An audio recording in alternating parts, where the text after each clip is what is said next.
اگر آزمائشوں سے دل گھبرانے لگے تو خوشی کا ہر در خود پر بند محسوس ہوتا ہے اور ایسا لگ رہا ہو کہ تم مسلسل کسی صحرا میں تنہا سفر کر رہے ہو۔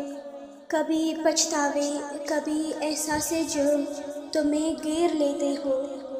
اگر تمہارا دل انہی وسوسوں میں ڈوبا ہے تو سنو، ہمارے نبی صلی اللہ علیہ وآلہ وسلم نے ہمیں دو چیزوں سے آزاد کر دیا تھا، ماضی کے غم اور مستقبل کے خوف سے۔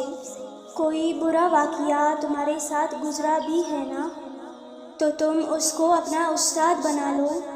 جانتے ہو دنیا ماضی اور مستقبل کے قید سے آزاد لوگوں کی ہے۔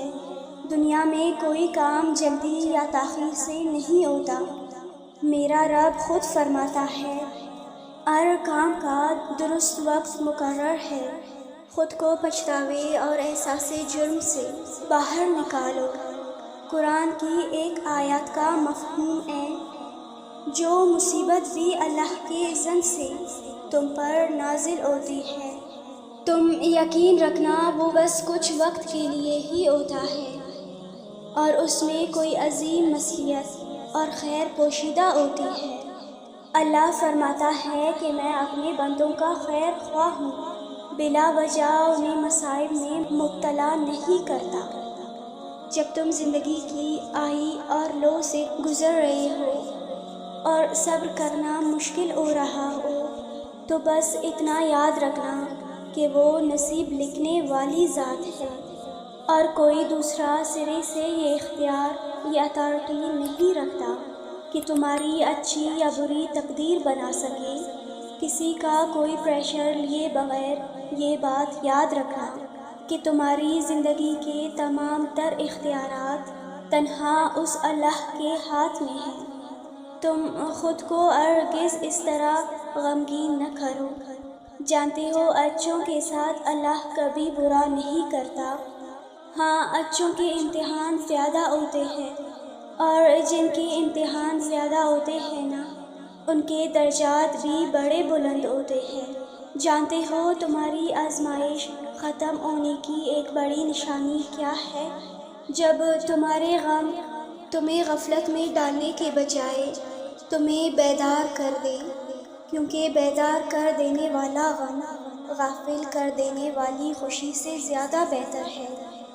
واصف علی واصل کیا خوب فرماتے ہیں، غم ذاتی بھی ہو تو اس کی تاثیر کائناتی ہوتی ہے۔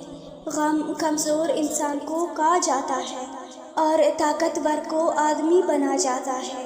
یاد رکھو تمہارے غم اللہ کے سوا کوئی نہیں جان سکتا، کیونکہ وہ رب تو وہ ہے جو تمہیں تم سے زیادہ جانتا ہے۔ جب تم اللہ سے کہتے ہو نا کہ اللہ میں ٹوٹ رہا ہوں، کمزور ہو رہا ہوں، صبر نہیں کر پا رہا، تو یاد رکھو اللہ از دی بیسٹ لسنر۔ وہ تمہارا ایک ایک درد سن لیتا ہے۔ مطمئن ہو جاؤ، اللہ کے سامنے بہائے گئے آنسو کبھی بھی تمہیں خسارے میں نہیں ڈالیں گے۔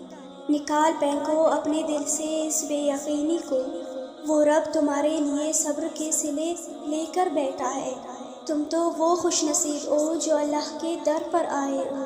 وہ رحمان تمہیں وہ سب عطا کرے گا جسے پا کر تم ایک دن مسکراؤ گے، اور ان قریب تم وہ دن بھی دیکھو گے جب وہ رحمان رب زندگی کی پوری کتاب کو بے انتہا خوبصورت رنگوں سے بھر دے گا۔